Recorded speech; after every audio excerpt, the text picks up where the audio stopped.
Hello, you're welcome to Iron Port, the program that brings Ghana's ports and maritime industry closer to you. Iron Port is proudly brought to you by the Ghana Revenue Authority, GOIL PLC, Serene Insurance, Ghana Link, Meridian Port Services, and Phoenix Insurance. It is powered by the Ghana Ports and Harbours Authority, and our media partner is the Business and Financial Times. US, last week a report was launched that indicated transparency deficits in Ghana's fisheries sector. And this is what our discussion will mainly center on. But first, let us take a look and pay attention to this particular story that will tell us more about this report. A recent finding indicates Ghana performs poorly in transparency when it comes to its marine fisheries sector. Specifically, the finding indicated that although data exists within Ghana's Fisheries Administration, majority of this data is not publicly accessible. This revelation came up during the report's launch of the Assessment of Online Transparency of Ghana's Fisheries Management Information, an initiative of the Fisheries Transparency Initiative, FITI, and the Center for Maritime Law and Security, SEMLAWS Africa, with support from Bloomberg Philanthropies. During the launch, stakeholders within the fisheries sector gathered to evaluate the report and make recommendations for the future. Reacting to the report, the Deputy Minister of Fisheries and Aquaculture Development, Moses Anim, said the ministry has taken note of the gaps and the recommendations outlined in the report and will take steps to address them. We hope that FITI, SEMLAWS Africa, Bloomberg Philanthropies will work with the ministry and commission to implement the recommendations. I must add that this assessment report is a wake-up call to us to join the Fisheries Transparency Initiative. The Executive Director of the Fisheries Transparency Initiative, Sven Bierman, said the purpose of this report is to help lead Ghana's fisheries sector on a gradual upward trend towards transparency and sustainable development. At the end of the day, why we need public access to information is to contribute to the better governance of fisheries. If you look at analysis, and there's a lot of research out there, and you see which of the fish stocks around the world are doing well, it's those where there is what is called participatory governance, which means there is a balance between the national authorities making the recommendations, making policies, putting the policies into practice, and at the same time, there is a non-governmental sector, businesses, civil society, the media, being able to understand what government is doing, contributing to these policies in the first place, but also exercising effective oversight. And this obviously cannot happen if one side, which is on your right side, does not have access to information to understand what is actually happening. The team lead at the Center for Maritime Law and Security, SEMLAWS Africa, Dr. Kamaldeen Ali, corroborated this objective. Yeah, it requires a certain level of digital infrastructure to be able to have information available. So that has to be looked into to make sure that there is requisite digital infrastructure to host the information and to make it available. It requires a certain level of technical expertise or personnel to be dedicated to the job of making information available. So again, it may require some recruitment, some refresher training, and certain level of expertise at the ministry and the Fisheries Commission so that can happen. All right, so following the report's launch of the online assessment of fisheries management information, we at Iron Port decided to delve deeper into the subject to find out more details about this assessment and to also find out where Ghana stands as a whole when it comes to fisheries transparency and which direction we should take moving forward. To help us do this, we interacted with the team lead at SEMLAWS Africa in charge of training and partnerships in the person of Nelson Atanga Ayamdo. We also interacted with the Executive Director of the Fisheries Transparency Initiative, Sven Bierman, as well as Professor Dennis Aheto, who is with the Center for Coastal Management at the University of Cape Coast. Here are highlights of that particular discussion. Take a listen. During the launch, Mr. Ayamdo, of the report, what were some of the key issues that came up in the findings? Overall, Yes. the finding was that Ghana was not deficient in information. Okay. So, yes, our ministry, our Fisheries Commission, they do take data. Right. There is information. However, that information was either outdated, not up to date, Okay. or Okay. if it was available, then it was not accurate. There were a number of instances. On the Fisheries Commission's website, you would find the list of vessels. Right. But that information is only up till June 2022. Right. We are way into the first quarter of the year. Yes. So that's just an instance that yes, we do keep some information, but that information may not be accurate or may not be updated. But overall, we do have fishery management information that is available online.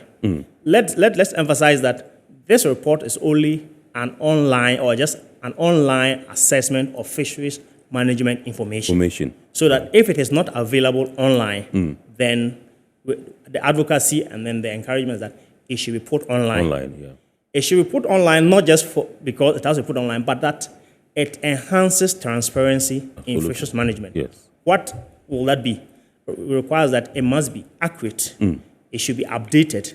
It should also be available in a usable form. Right. Okay. So I just want to find out, have you been able to draw government's attention or the powers that be to some of these anomalies and perhaps pep them up to be able to, do the right things? Yes. So at the launch, the stakeholders, in this case, the including ministry, the minister, the deputy minister, yes, as well as the Fisheries Commission, were actively involved. Yes. And then they were, it was quite encouraging that, yes, they did accept the report, and then they did promise, the promise was that they would work with us to see how we can implement the recommendations and then make Ghana a FITI compliant country. So the expectation is that in the coming days, we would work with the ministry and the Fisheries Commission in undertaking the recommendations that we identified. Just to echo on what Nelson said earlier about the importance of online information. If you look at the global average, we have now 60% of all the people living on this planet access the internet on a regular basis. In Ghana, it's even higher.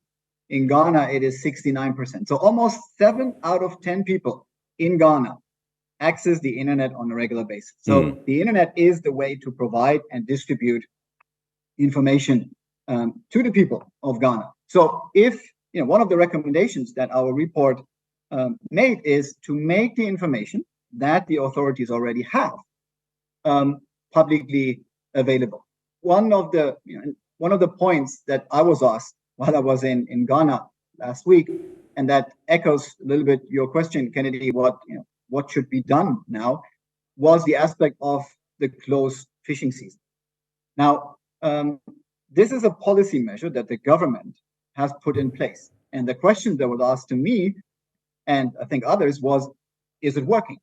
Now, it's certainly not our job to say, whether certain management aspects are working in a particular country. But even if I wanted to, I could not answer this particular question because the government has reports that look at how successful was the closed fishing season on the biodiversity of the targeted fish species.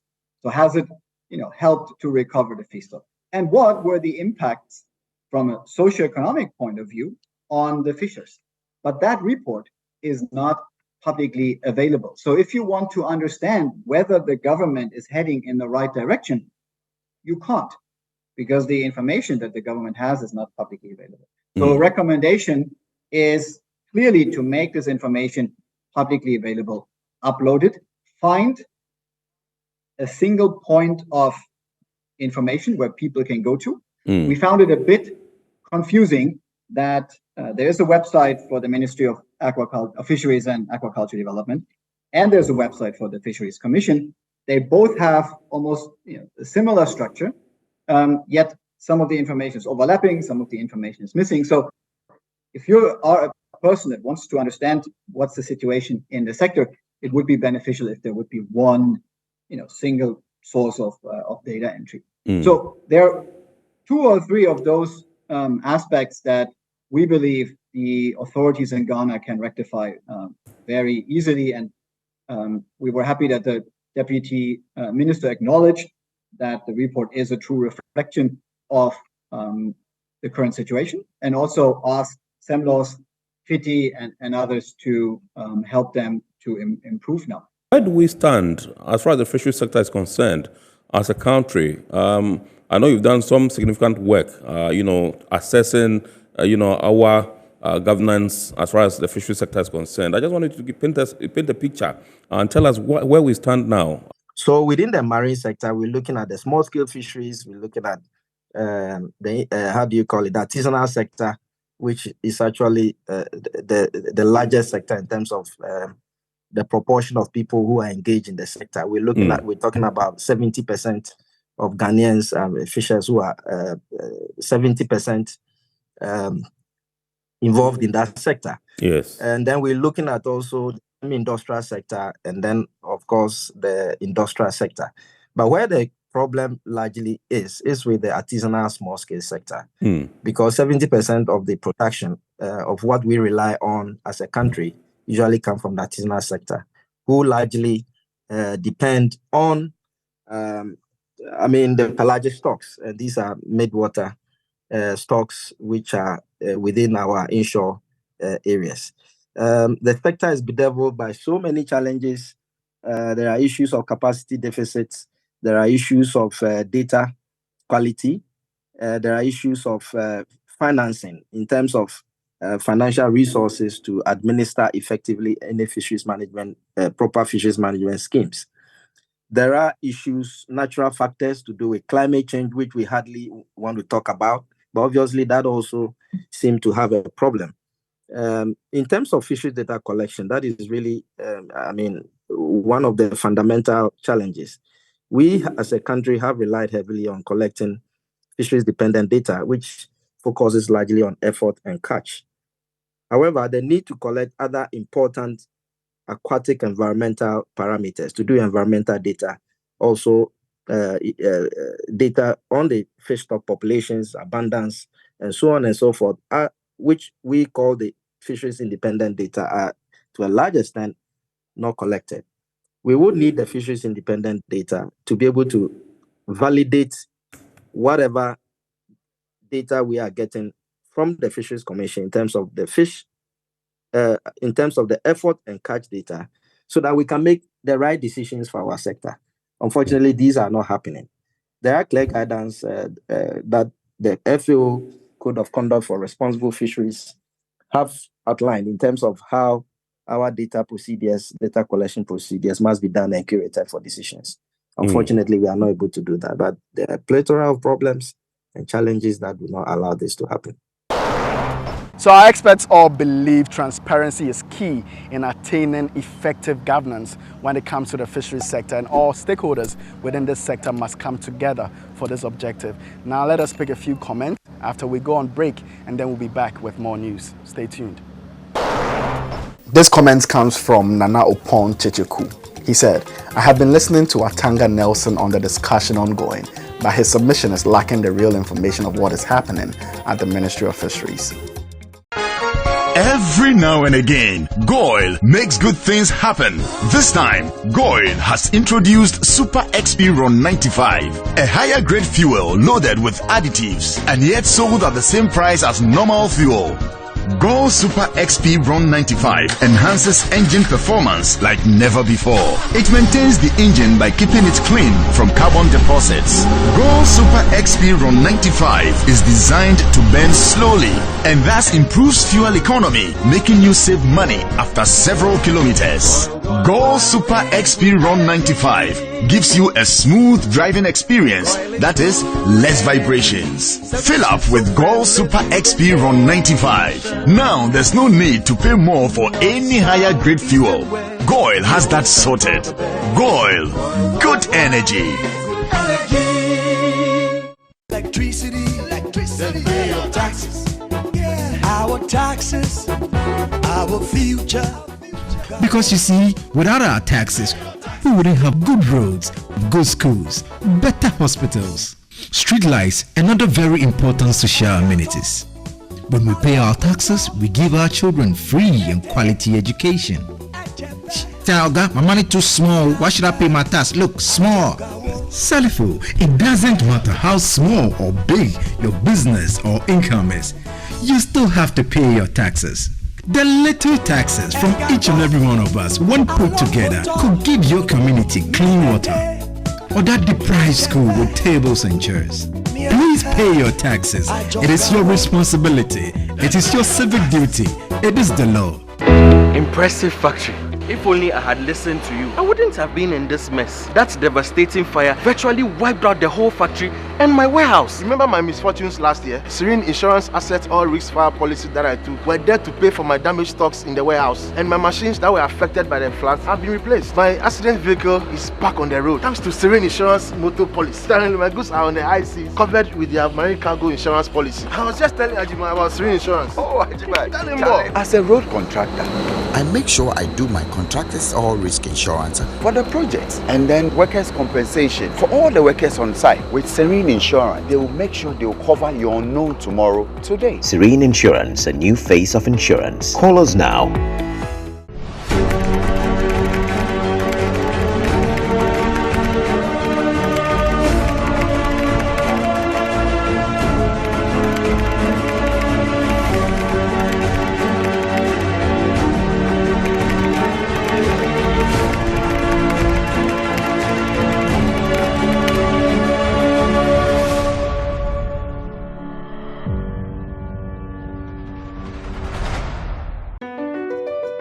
MPS Terminal 3 is Africa's new state-of-the-art container terminal at Tema Port. For manufacturers, agro-processors and traders, the new port means business can be done faster. This infrastructure boost will improve Ghana's port handling capacity, connect more trading routes, and oil the engine of growth for the economy, creating greater opportunities across all sectors as Africa's markets merge and become the largest trading bloc globally. MPS, we connect, you thrive. Business and life can be like the sea sometimes. Sometimes serene, sometimes calm, sometimes turbulent, and at times it brings the unexpected. However it is like, trust Phoenix Insurance for your home, car, business, and marine insurance needs. Call 0302 246 319 or 0243 690 492. At Phoenix, you experience a delightful service delivered with wisdom. Welcome back from the break. Now let us pick a few local news stories from our industry. The Ghana Ports and Harbours Authority was among corporate bodies that marked the World Day of Safety and Health at Work. The International Labour Organization sets aside April 28 each year for organizations to discuss the implications a safe, healthy working environment has for the world of work, as well as how to practically implement this right in the world of work. The various speakers at the gathering drummed home the essence of inculcating a culture of health and safety at the Port of Ghana. Observing World Health and Safety Day, it means that we are indirectly observing the wealth of GPHA. If you don't have a healthy workforce, there's no way productivity would improve. I will still emphasize that as we request for good incentive for workers, we should also encourage our colleagues at their workplaces to follow the best practices of safety. We must also be part of the understanding of SOAAG's convention. SOAAG basically is the safety of life at sea. That has its element right from the time the Titanic story began. And once we see there's no clear demarcation between the waterfront as far as the harbor and then the ocean is concerned, then it is important we understand these aspects. As Happy Safety Day, it shouldn't just be a lunch, it should be a culture, it should be a lifestyle. I would implore all of us to cultivate a safety attitude reserved not just for the workplace.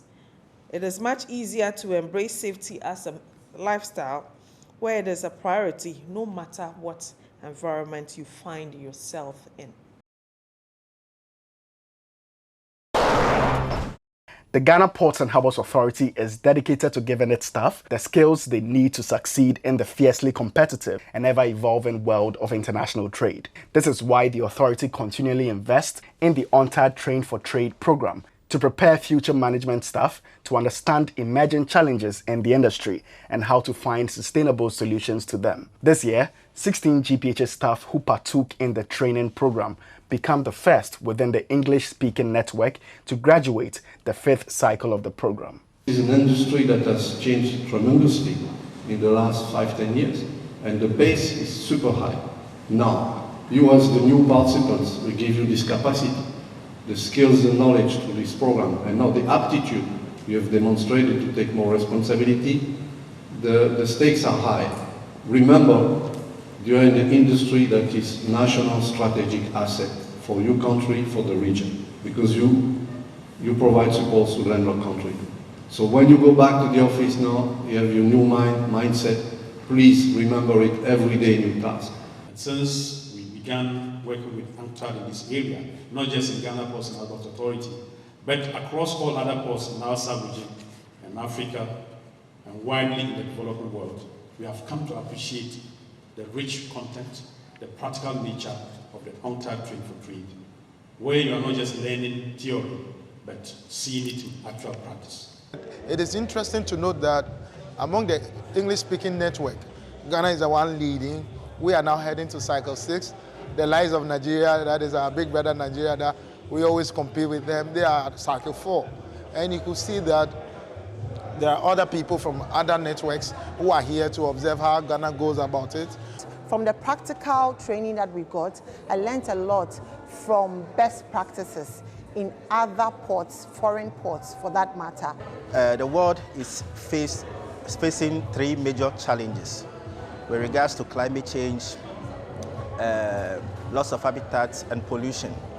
UNCTAD is one program that always reminds us of the need to align our port operations to the requirement of SDGs. My dissertation was to investigate, or I investigated the impact of delays in the generation of oil and gas invoices at the port of Takoradi. And my objective was to actually identify the problem and then proffer solutions to it.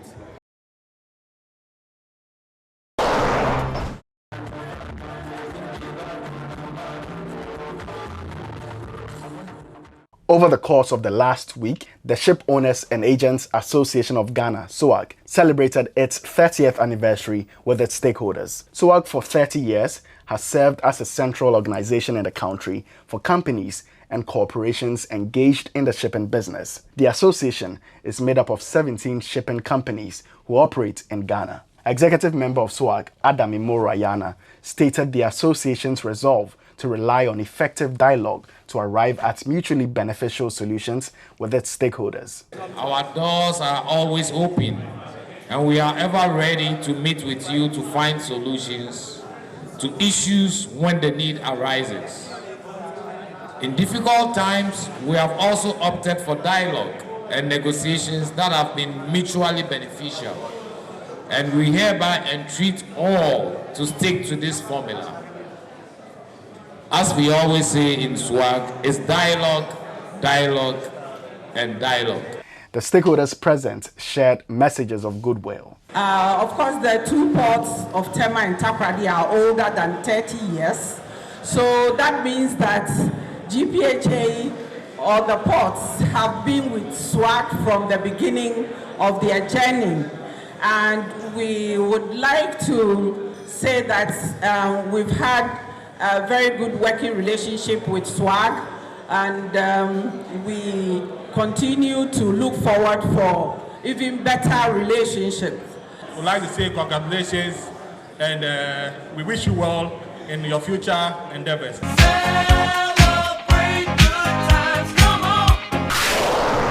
Let us now turn our attention to the global stage and pick a few international shipping and maritime related news.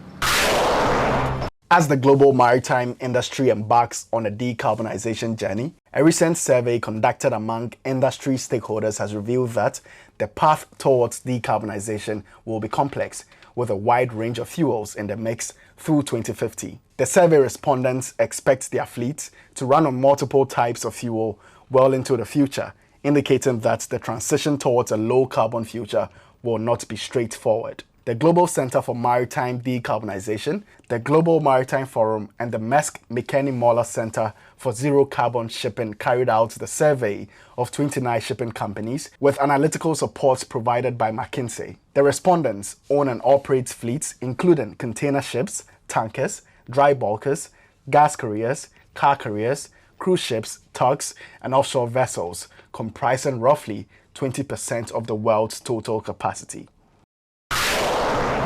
Port of Aberdeen has revealed its commitment to invest £55 million over the next 10 years to become the UK's first net zero port by 2040. The port is targeting net zero emissions from vessels visiting the port, as well as the port's own operations by 2040. This ambitious target is at the core of the Port of Aberdeen's net zero strategy, with focuses on collaborating with stakeholders across the private and public sectors to reduce emissions in the port, facilitates future low-carbon fuels, and supports the energy transition. Now to our Word of the Day segment, where we introduce words, phrases, jargons, and terminologies to you so you can get familiar with them. We will tell you what maritime decarbonization means.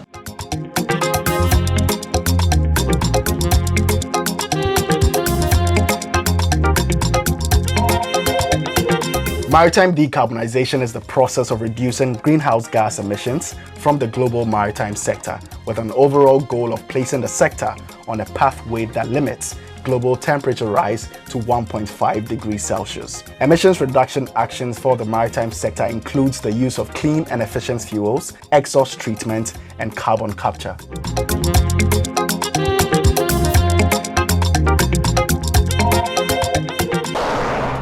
It's now time to take a look at the schedule of vessels that have berth in the port, those at anchorage and those expected in the coming weeks, plus the Bank of Ghana exchange rates, which you may need to know to clear your cargo with.